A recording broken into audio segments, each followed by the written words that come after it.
My wife left me and our 3 kids faster than you can say midlife crisis. Donovan was 5, Shayla was 3, and Quincy had just turned 1. One second she's making spaghetti, the next she's in another state with her new man, no conversation, just a goodbye note with a grocery list scribbled on the back.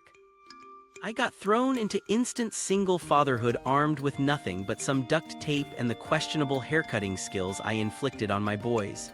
And 21 years later she walked back in like nothing had happened. Spoiler, she was in for a surprise. That day it all started is burned into my memory. The day she disappeared and left me with a grocery list. I walked through the door expecting the familiar chaos, cartoons blaring, something simmering on the stove, one of the kids barreling toward me with a snack request. Instead, it was dead quiet. The house felt staged, like someone had cleaned it for strangers. The living room lights glowed, but every toy was neatly tucked away, which never happened without a bribe or a threat.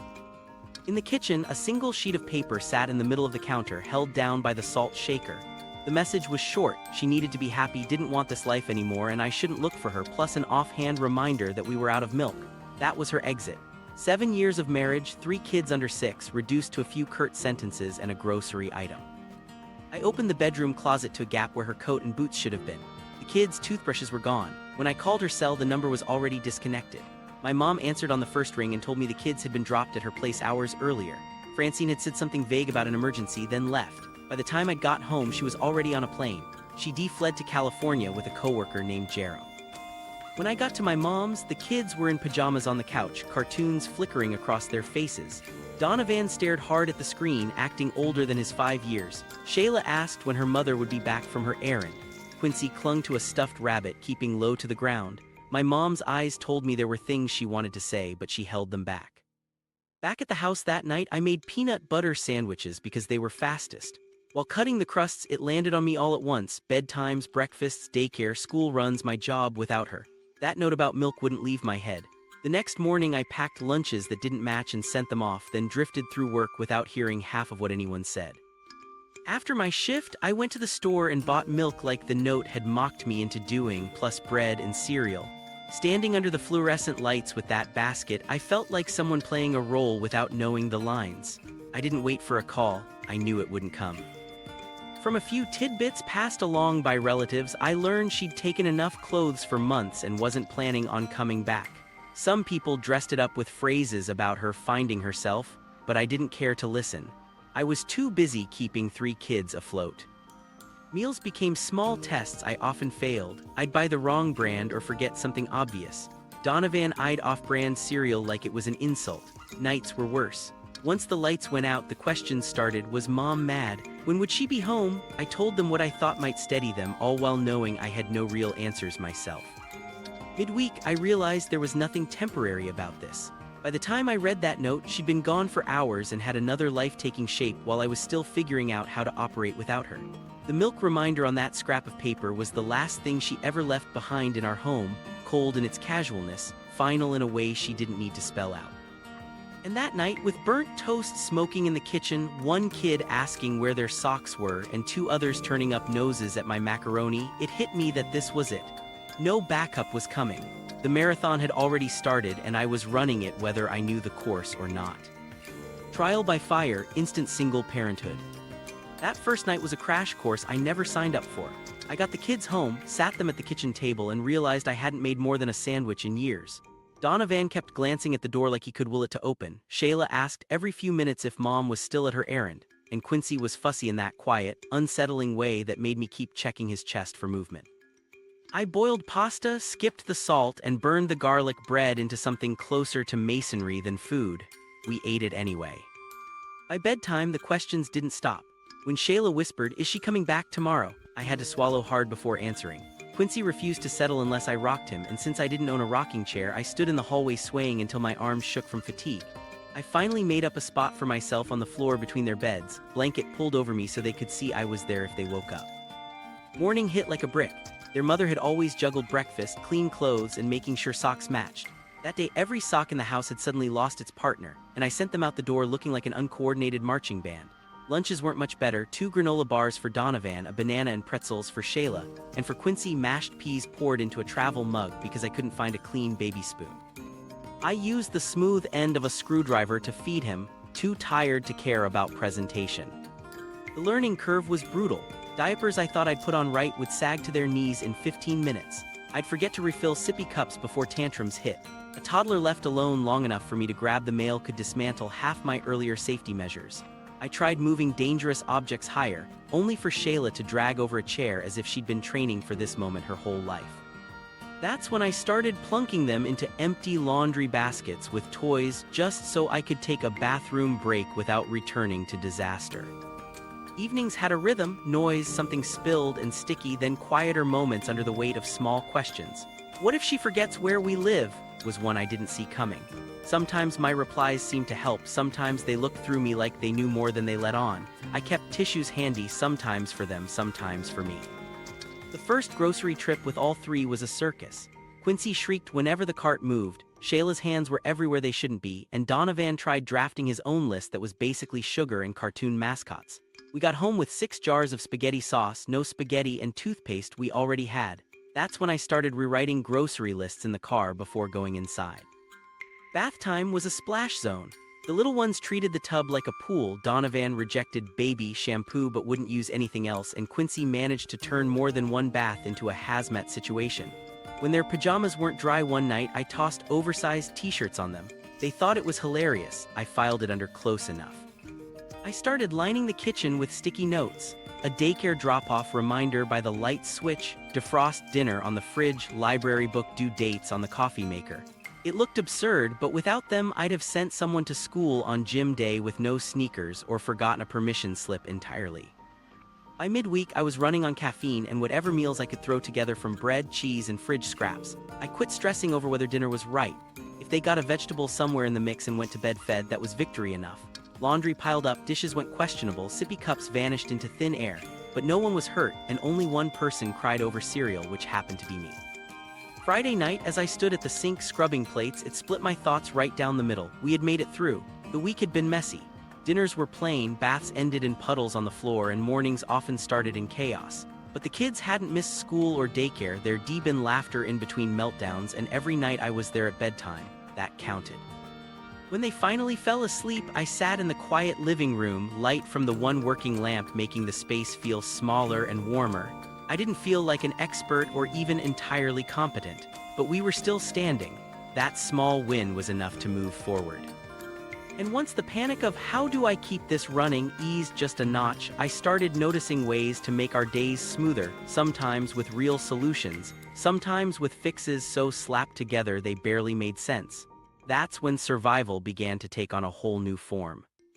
Creative solutions or mild madness. It's funny how quickly practicality can cross into what might look like sheer lunacy to an outsider. My solutions stopped coming from parenting books and started coming from whatever I could grab in the moment. That's how I ended up baby-proofing the living room entirely with duct tape and an old shower curtain, edges padded, cords wrapped, cabinets sealed. I never bothered with baby gates. My kids saw those as puzzles to solve, not barriers. Duct tape wasn't elegant, but if it kept someone from sticking a fork in an outlet long enough for me to breathe, it counted as a win. Some days I leaned on laundry baskets to keep the little ones contained.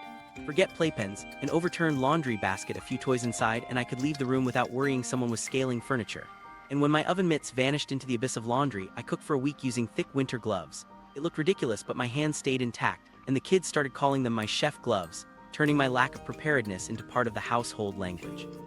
Those were the hacks that worked. Others, well, they became the stories we'd laugh about later. There was the morning the washing machine rattled across the floor like it was trying to make a break for it, and another week when I forgot the towel for Quincy after his bath and had to wrap him in paper towels from under the sink. I could list the rest, but they all blur together in one long reel of small chaos: appliances breaking, socks going missing in pairs, somebody coloring their skin with markers, but in the middle of it we found our rhythm. Humor wasn't just a coping mechanism, it was the glue that held the day together. If we could laugh, the house stayed sane and the kids stayed connected. The jokes and games slipped easily into our routine. Spill an entire box of cereal. Suddenly that was breakfast on the floor day, complete with picnic chatter. Find the middle child covered in marker swirls because she wanted designs. We called her a touring musician and pretended we needed autograph sheets. Even the baby's habit of flushing objects turned into a performance. When the TV remote disappeared, we gave it a mock funeral in the kitchen and thanked it for its service. Inside jokes became our currency. They transformed disasters from something to dread into entertainment we made together. The week without a microwave became the Pioneer Challenge, even though the only thing pioneering about it was me burning my fingers on fish sticks. A trip for shampoo ending in pet shampoo instead became a cautionary household legend. Over time, these stories gave us a shared narrative. We weren't just dodging messes, we were building a language around them, and the kids began to adopt that mindset themselves. I remember the first signs it was sticking. Donovan offered to check the grocery list before we left so we don't end up with dog soap again. Shayla started bringing me mismatched socks like she was making fashion choices for me, not just helping with laundry. Even Quincy got in on it, toddling around with random items from the floor like some proud contributions to tidying up. That was when it hit me. They weren't just coping, they were adapting and in their own small ways taking on responsibility. That shift mattered. It was the first moment I saw us turning from a scrambling mess into a functioning family. One evening, after another round of pasta, shapes swapped so they felt like different meals, my daughter looked at me and said, "You're here more now." It stopped me cold. She didn't mean I was never home before, she meant I had become their constant. Every meal, every pickup, every bedtime, I was there. She said it plainly, but it landed hard. I'd been measuring my success by the absence of disasters, but for them, success was simply feeling anchored by my presence. After that, I stopped chasing the perfect version of what a household should look like. The sink might be full, the laundry might pile, and dinner might repeat 3 nights straight, but the kids had their rituals. Rating pasta shapes in competition, mornings where cereal on the floor was a breakfast surprise, evenings where we traded the most ridiculous moment of our day like we were passing around treasures. Those things turned the monotony into something memorable. One Friday night stands out. The table had a wobbly leg and I was fixing it with cardboard and tape while the kids sat on the couch giggling over some cartoon. The dishes were still undone, the laundry was unbothered, but not one of us was wound tight about it. For someone else it might have looked like disarray. To me it felt steady. The laughter was still there and that made the mess irrelevant. Over months the odd fixes and make-do meals became invisible to the kids. Duct tape on a cupboard, that was just part of the kitchen. Bread ends baked into chips, just a normal side dish. One night I actually cooked a nicer meal and Shayla still asked if we had bread chips. They weren't registering these things as less than, they were just how our home operated. And I realized the truest thing in all of it.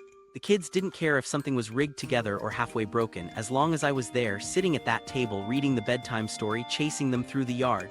The mess, the duct tape, the repeated meals, those were my concerns. They had already cut right to what mattered. Their sense of home came from the fact I showed up every day and stayed. By the time that became clear, the chaos no longer felt like something I had to outrun. It was just the backdrop to our life and they were thriving in it. We had carried ourselves from startled survival to something steady enough to hold its own. And once the core felt solid, I could begin to think about what else might fit into it. That wasn't about changing the family or replacing anything we'd built, but about seeing if there was room for something new alongside it. Building a new life with kids as my wingmen. It was a long time before I even considered dating again. At first, the idea of introducing someone new into our unpredictable little unit felt risky, like handing the controls of a barely stable plane to a stranger mid-flight. We worked hard for the routine we had. It was messy, but it was ours, and I didn't want to disrupt it without a good reason. But eventually I had to admit I hadn't sat down for a meal with another adult, outside of work or family, in years. Curiosity nudged me toward giving it a try. I didn't realize how quickly my kids would turn themselves into a vetting committee. The first time I brought someone to dinner, we'd barely ordered before my daughter leaned across the table and bluntly asked, "So are you going to be our new mom or not?" There was no recovery from that. Everyone just stared at their plates after that question landed. Another time, my oldest welcomed a guest at a barbecue by handing her a hot dog and announcing, "Just so you know, Dad can't cook." These weren't slip-ups, they were calculated stress tests. It didn't take long to figure out the pattern. If the person could laugh and keep pace, they stood a chance. If they froze or tried to steer things into polite small talk, the kids would lose interest fast. Their unfiltered approach made it hard for anyone to fake their way in. And even if it wasn't always comfortable in the moment, I started to appreciate their honesty. They were measuring people not by flowers or smiles, but by whether they could walk straight into our daily chaos and still want to stay. Most of my early attempts at dating ended quickly. Some fizzled in silence, others unraveled halfway through the first outing. I stopped reading too far into a single meeting. Trust was slow to rebuild, and I knew the kids were watching. The wrong person leaving as quickly as they arrived could signal to them that people disappear when life gets inconvenient. I had no interest in showing them that lesson twice. So I kept things casual and paid as much attention to reactions as I did to conversation. One woman sighed loudly when my youngest spilled apple juice onto her sleeve. Another picked up the rag, cleaned him off, and showed him how to keep the cup steady. The second one stayed in my mind far longer. A sense of humor became the best icebreaker. If someone could shrug off a sarcastic jab from Donovan or answer Shayla's, "Why are you here?" with something that made her grin, I mentally moved them one step forward in the imaginary application process. Their bluntness wasn't sabotage, it was their way of checking for stability. In kid terms, "Do you like us?" came out as "Here's the uncomfortable part of our story, can you handle it?" Anyone who made it through that without flinching showed more staying power than someone who only saw our best moments. Then came the night Marina showed up, though I didn't meet her on a date at first. Shayla had taken a tumble at the park, ended up needing stitches, and Marina was the ER nurse who treated her. She spoke to Shayla like she was a full person, explaining each step without talking down, and even got my daughter laughing before she was done. We crossed paths again through a mutual friend a couple weeks later, and I invited her to dinner at our place. I thought it might be an easy night since the kids already knew her name. We barely got through introductions before Shayla slid a juice box across the table and told her, "That's where my replacement mom candidate sits." Without even a pause, Marina sat down, took a sip, and said, "Good to know the interview process is thorough." That was the first time I saw all three kids lean in with real curiosity. Over the weeks that followed, she kept showing up the same way, steady, patient, and comfortable in the middle of our noise. She joined bedtime stories on the floor, reading while Quincy toddled toy cars over her legs. She laughed at burnt toast and found ways to turn dull errands into small games with the kids. When Donovan invited her to his soccer game, she showed up in the rain, yelling encouragement from under a busted umbrella. When Shayla handed her glitter for a school project and then walked away, Marina finished it without complaint and called it a team effort. The kids tested her in ways they probably thought were subtle. Quincy refused to be fed unless Marina was the one holding the spoon one night, and she just took over without making it a big deal. Donovan tried bringing her into family jokes that didn't make a lot of sense to outsiders, and she laughed like she'd been part of them from the start. She remembered which stuffed animals belonged to which child without being told twice. She didn't try to replace their mother, she just kept showing up and earning trust one small action at a time. I noticed the shift slowly. The kids began asking her about her day or saving little stories to tell her when she came over. They stopped watching the clock when she was around like they used to with other people who visited, and they never once questioned whether she'd keep coming back. For them, that was the real test. For me, it was how she handled the unpolished parts of our life. She folded laundry with me without making jokes about the mountain of clothes. She joined us for quick, thrown-together dinners and didn't comment when pasta showed up on the table twice in 3 nights. She didn't bring promises about fixing the family. She just became part of it by treating the kids like her own people and me like a partner in the middle of it all. Looking back, every awkward date and failed attempt before her had its purpose. They showed me what wouldn't work and made it clearer when the right person appeared. Marina didn't come in with grand gestures. She came in, sat in that so-called candidate chair and stayed. She stayed through the mess and the interruptions, the spills and the bedtime chaos. Not because we were easy to be with, but because she wanted to be with us exactly as we were. By the time I recognized that, the kids already had. They stopped trying to trip her up and started bringing her into the fold on their own terms. That was when I knew something real was taking shape between all of us, something that looked less like a trial run and more like a foundation we were quietly building together. And that quiet shift set the stage for what came next. Enter the new rock of the family. She didn't enter with fanfare or promises about completing the family. There was no dramatic declaration, no single moment that defined her arrival. She just kept showing up until, quietly, it was harder to remember what our days had looked like without her in them. The kids didn't fold instantly. After what they'd been through, they treated new people like a fortress under guard. I'd seen others try to scale that wall with gifts or easy promises. She skipped all of that. She sat on the floor, played the games they already loved, and let them set the pace. The youngest was the first to crack, though I doubt he knew it in the moment. One afternoon during a board game, he clambered into her lap mid-turn and fell asleep without a word. She didn't point it out or make a big deal of it, just shifted him into a comfortable spot and kept the game moving for the others.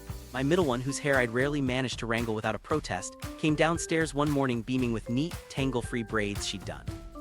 That small act, the time, the care, the gentleness landed bigger than she probably realized.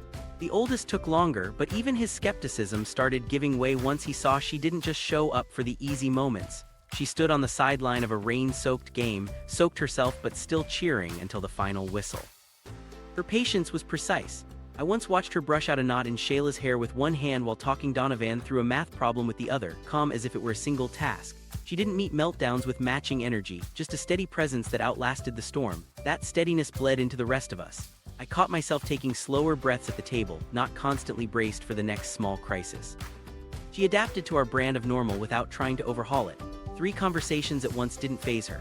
Toys and laundry baskets, bikes tipped in the front yard. She navigated it all without judgment. Instead of insisting on new order, she found ways to make the existing rhythm smoother. School mornings got less chaotic when she started prepping lunch kits the night before.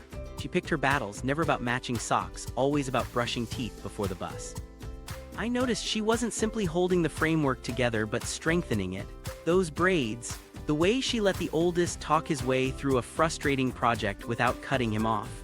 She carved out space for them to feel capable instead of rushed. That was when their guard began to lower.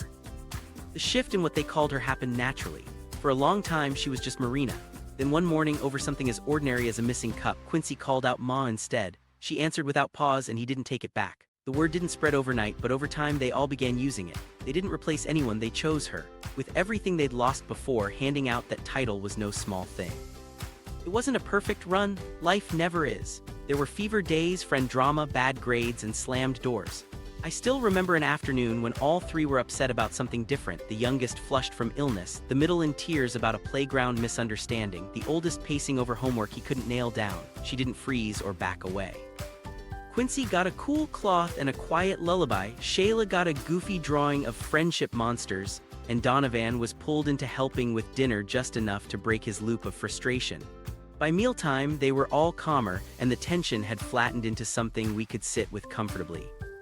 She didn't need applause, the doing was enough for her. It showed in the unglamorous moments she stepped into without hesitation. A tipped can of paint in the garage, she was already blotting the floor before I got there. A school concert where half the notes squeaked, she clapped as if it were the best performance she'd ever heard. The kids read those actions as clearly as I did. They stopped asking whether she'd be there tomorrow. They planned things with her without coming to me first, movie nights, backyard games, impromptu craft sessions. I'd leave for a quick errand and come back to find them lined up at the counter decorating cookies or sprawled on the floor fitting pieces into a puzzle. One moment sealed it in my mind. At school pickup, Shayla introduced her to a friend without hesitation. "This is my ma, not the one who left, my real ma." She didn't glance at me for permission, didn't hedge or explain. It was a fact. I knew right then the choice had been made on both sides. From that point, she was rooted in the daily fabric. She read bedtime chapters on the floor beside their beds, not from some need to prove herself, but because it was part of the day she wanted to share. She laughed at burnt toast, joined trips to the store that yielded nothing on the list, and remembered who liked which pasta shape without asking. The important part wasn't that she'd stepped into the role, it was how.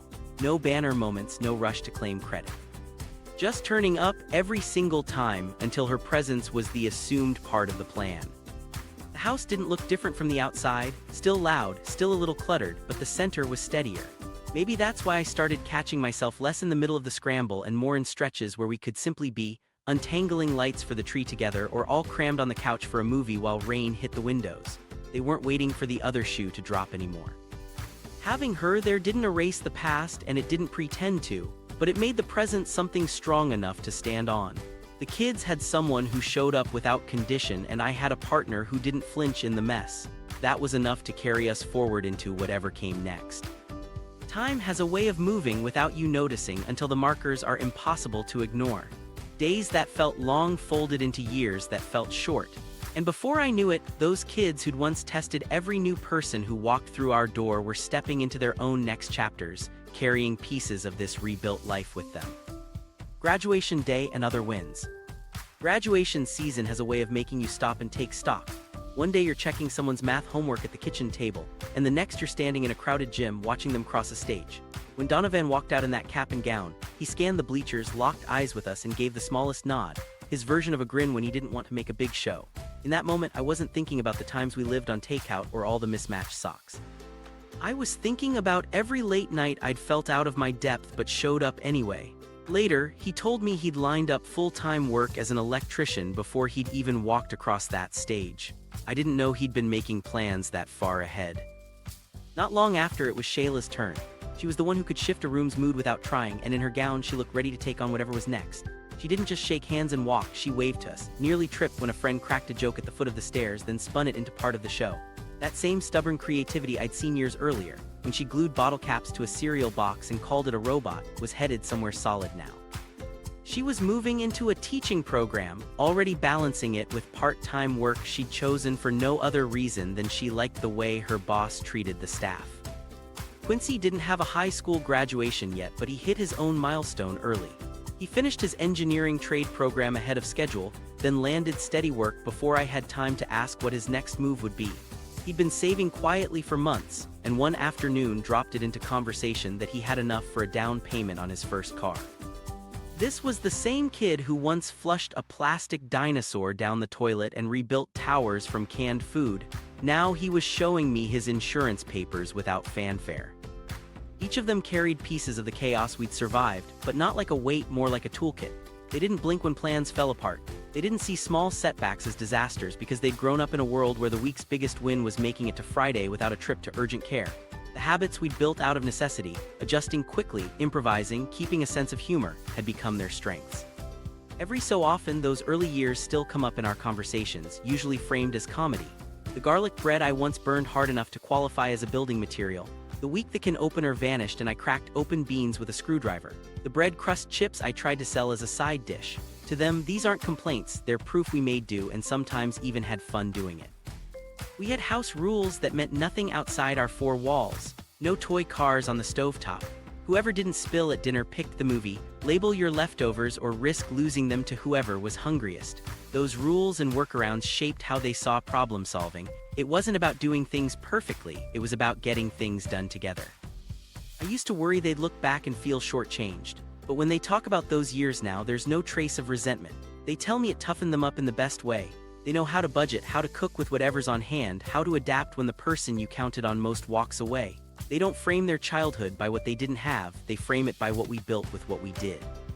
Standing in those bleachers, or next to them while they filled out job forms, I used to half expect to feel like something was missing. That maybe these wins would carry a shadow because someone wasn't there to see them. But that moment never came. The faces in our circle were the ones who'd held us up from the start, my partner in the stands, friends piled into the row, neighbors who'd known the kids since they were in car seats.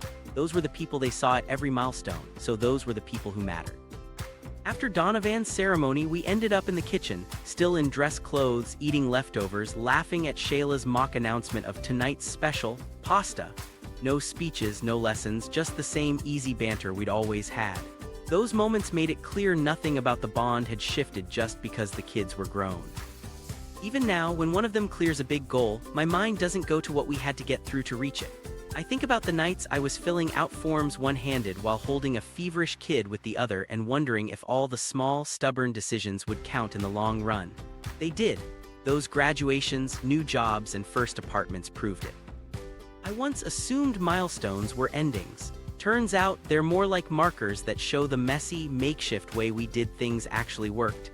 It may not have been clean or conventional, but it turned out to be enough.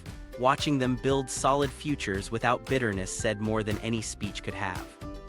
However, they reached their own finish lines, becoming an electrician, stepping into a classroom, locking in an engineering role. They did it without carrying the absence of someone who'd left. They didn't need her to become the people they are. And just when I thought life might finally settle into a quieter rhythm, one Saturday afternoon proved me wrong. The knock at the door, 21 years later. The knock came harder than normal, the kind that makes you stop what you're doing. 3 slow, deliberate raps, a pause, then 3 more. I hadn't heard anything like it in years. When I opened the door, I froze for half a second. 21 years had passed since I'd last seen her, but there she was, 2 wheeled suitcases at her sides, a purse hooked over her arm, dressed like she had just stepped off a plane. She looked older, sure, but carried herself with the same self-assurance she'd had the day she walked out. Her hair was neater, her clothes pricier than I remembered, and she was smiling like she was greeting an old neighbor. "Hi," she said, the first word I'd heard from her since that note on the counter with its parting shot about milk. "I think it's time we talk." Then, without missing a beat, "Where should I put my things?" Still leaning in the doorway, I didn't move. My partner came up quietly beside me, taking in the scene without a word. Then she asked it, short, sharp, "Is my old room free?" The way she said it made it sound like it had been sitting there on hold for her since she left. "It's an office now," I told her flat, years of change condensed into 4 words. She blinked, as if the answer didn't match the world she'd built in her head. "I just figured since the kids are grown, there'd be space again," she said, her tone strained but trying for casual, as if this was a polite, reasonable conversation.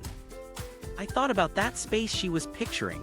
Over the years, it had been a nursery, a homework station, a guest room, and finally the place where we kept years of family history, photos, projects, boxes the kids left behind when they moved out. Every scrap of it lived through moments she'd missed entirely. She glanced between me and my partner as if maybe she could still pivot this into a welcome. "It's been a long time," she said, softer this time. "I think we should start over. I want to be here now." I held her stare for a moment. "You've been gone 21 years, I said, nothing added, nothing softened. Her grip on the suitcase handles shifted. For the first time since she'd appeared, her posture sagged just a little. I said, I repeated, "It's an office now." The quiet stretched until it felt like the only sound. She muttered something I didn't catch, turned both bags and wheeled them down the walkway without looking back. We closed the door and went back to our life. The next day, the kids came over for dinner. I hadn't mentioned her visit yet. Some things are better said face to face over a table everyone knows. Kids' clapbacks heard around the world. When the kids arrived that evening, I barely had to set the table before the air shifted. I mentioned her visit and the room paused just long enough for it to register. No one asked for clarification, they knew exactly who I meant. Donovan put his fork down and glanced up just once. "We talking past tense or present problem?" It wasn't loud, but it landed like a clean hit. I told them about the knock, the suitcases, and the part where she asked if her old room was still free. Shayla leaned back in her chair, eyes narrowing like she was confirming just how ridiculous the story could get. "She asked for a room." When I nodded, she shook her head. "Couldn't even send a warning, text, email, carrier pigeon, nothing." Quincy barely looked up from his plate. "Guess she's not great at timing," he said before spearing another bite, short, clipped, already moving on. 2 days later, she came back while they happened to be here. I met her at the door, but Shayla crossed the driveway before I could close it. She stopped, eyes on the suitcases that hadn't moved since the first visit. "Wow, you missed 2 decades and now you're early for nothing." Then she brushed right past me into the house. No hug, no hesitation, no hello. When my partner called out from the kitchen, Shayla kissed her on the cheek on the way by and handed over her bag. A minute later, Donovan came up the walk. One look, one nod. "You look the same, that's disappointing." He didn't slow down. He dropped a grocery bag into my hands and headed straight for the fridge. Francine tried to melt the frost with a soft-voiced angle about regret, missing their formative years, wanting to reconnect. Quincy didn't look up from adjusting his backpack strap. "You missed all the years." That stopped her mid-sentence. Then came the attempt at claiming her role. She turned to Shayla and said, "I'm your mom, that never changes." Shayla didn't flinch. She gestured toward my partner, still in the kitchen. "I have a mom, want me to introduce you?" The words were steady, clear, no edge needed. That sting didn't dissipate. They stood their ground without raising their voices. Donovan leaned back in his chair, arms folded. "Just so you know, this," a wave toward the table, "isn't a reunion, it's a notification." She asked what he meant. "It means we're fine, and you're not part of fine." Then he thumbed open a soda and took a drink, same tone he'd used to talk about the weather. I never had to step in. They weren't talking over each other or venting years of stored-up anger. They were clear about the boundaries and left no room for misunderstanding. When she finally moved toward the door, she made one last pass, told Quincy she hoped they could stay in touch. He gave her the smallest polite smile. That would be a change. The door closed behind her with no one watching to see which way she went. What struck me most was the calm. No yelling, no drawn-out explanations. Every line from them was sharp enough to leave a mark, but no one was gloating. They spoke like people who had decided years ago what place she had in their life and that it was empty. After she left, dinner picked back up like nothing had interrupted it. I asked how they felt. Shayla shrugged. "Weird seeing her in person, but she's not the person in my head anymore." Quincy just went for another helping. Donovan said, "That chapter's closed, we're working on the next one." The humor that followed wasn't about hiding anything, it came from knowing they were in control now. Shayla laughed about the suitcases, imagining them packed with guest wing essentials. Quincy guessed shoes.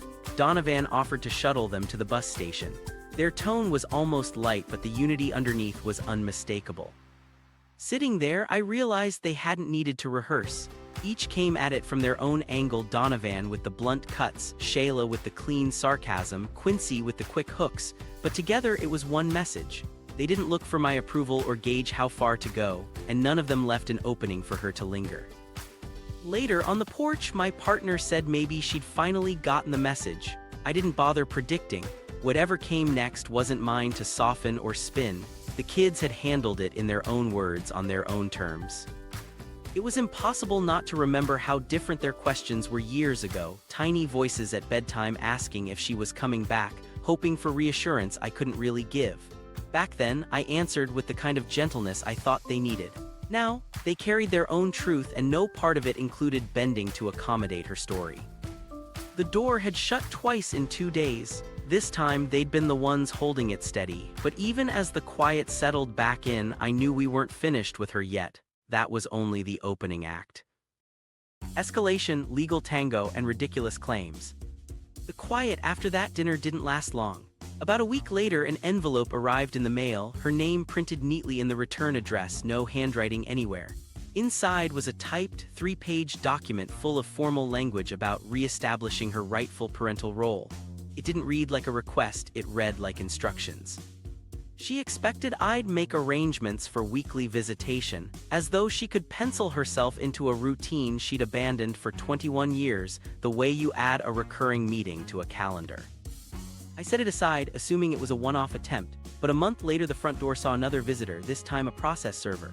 She'd e-filed an actual petition in family court for reinstatement of parental rights and a parallel lawsuit claiming damages for parental alienation and intentional infliction of emotional distress. The first asked for shared decision-making powers, access to family records, and updated medical histories. The second essentially billed me for the emotional fallout of her own 2 decades of absence. She was trying to gain authority over 3 independent adults who had made their stance and their boundaries clear. When I showed the kids, the response wasn't outrage. Donovan let out a laugh and glanced at the pages. Shared decision-making, should I send her my utility bill? Shayla didn't miss her cue. She can pick my cleaning playlist, nothing else. Quincy didn't bother with a full sentence, just read the opening lines aloud in a mock-serious voice, then slid the packet back like it was a failed play script. We didn't drag this out? My lawyer gathered the original custody order, school and medical records, documentation showing 0 contact, no letters, no calls, no visits over the entire span. In court, abandonment isn't a feeling, it's a measurable fact, and hers was supported by 2 decades of paper and memory. The petition went to the docket quickly. In front of the judge, her claims unraveled in minutes. Asked directly for proof of attempted contact, she offered vague references to letters that must have been lost and calls that didn't go through. There were no phone logs, no emails, no certified letters, nothing. The judge looked through the custody order from 21 years ago, noted the complete absence of involvement since, and signaled her decision without ceremony. Both filings were dismissed outright. The petition for parental rights was denied, the damages claim thrown out for lack of any supporting evidence. The judge added a warning against further nuisance litigation. Right then my lawyer entered a request for a restraining order, citing her recent uninvited appearances, the attempt to access personal information, and the renewed pressure on the kids despite their clear refusal to engage. It was granted on the spot, 1 year, no contact. Outside the courtroom there wasn't any celebration, just quiet relief. The 3 of them were waiting at a cafe across the street. Donovan caught my expression before I'd said a word. "That's it then," I nodded. Shayla smirked. "Guess you'll have to find another old room." Quincy just asked if I was hungry and suggested tacos. That night we sat on the porch moving through the details like we were recounting a strange episode from years ago. Shayla imagined the version she must have been picturing. Maybe she thought the judge would hand over a family welcome packet and a house key. Donovan countered, "More like jury duty. Get called once, you're automatically in for another term." Quincy's guess was that she'd spent hours practicing a reunion speech to deliver from the witness stand. Under the humor was agreement. She still thought you could vanish and stroll back in when it suited you. That approach fails fast when the kids you left long ago grew into adults who know how to bolt a door. Later, Shayla dug up a photo she'd saved, taken in my office a year before her mother showed up. The desk was buried under tax records, a printer, and a plastic tub full of tools. She tilted her phone toward me. "Yeah, perfect guest room, just move the receipts and model airplane off the bed that doesn't exist." The restraining order meant we could pass a week without scanning the front yard for her car. For the kids, it was closure made tangible in legal language. No one had to hope she'd take a hint, now she'd been given a direct instruction from a judge. A week later, Donovan texted the family group a picture of a table full of tacos. "Dinner with the people who stayed." Shayla replied with nothing but a door emoji. Quincy sent the crying laughing face. I didn't answer, there was nothing to add. That court outcome wasn't about winning something new, it was about holding the space we'd built. No motion she filed could alter what 21 years had already proven in practice. This family functions because the people in it are the ones who stayed through the hard parts. With the filings dismissed and the stay-away order in place, there was no more second-guessing what she might try next. That didn't mean her chapter was finished, it just meant the shape of it had narrowed. Whatever she had been doing all those years was still a blank space in our understanding. We kept going because we had to. Now, for the first time, there was room to learn what she'd really been up to while we were busy living without her. The final curtain feat, legal consequences. After the restraining order was granted, I figured whatever came next would be quieter. I was wrong. Before long, bits of information started reaching us, from different people in different places, about what she'd been saying and doing in all that time she was gone. At first, it sounded almost too strange to take seriously. An old acquaintance claimed they'd run into her years ago, and she'd told them she was a widow. I assumed it was an isolated attempt to rewrite her history for convenience. Then more accounts filtered in.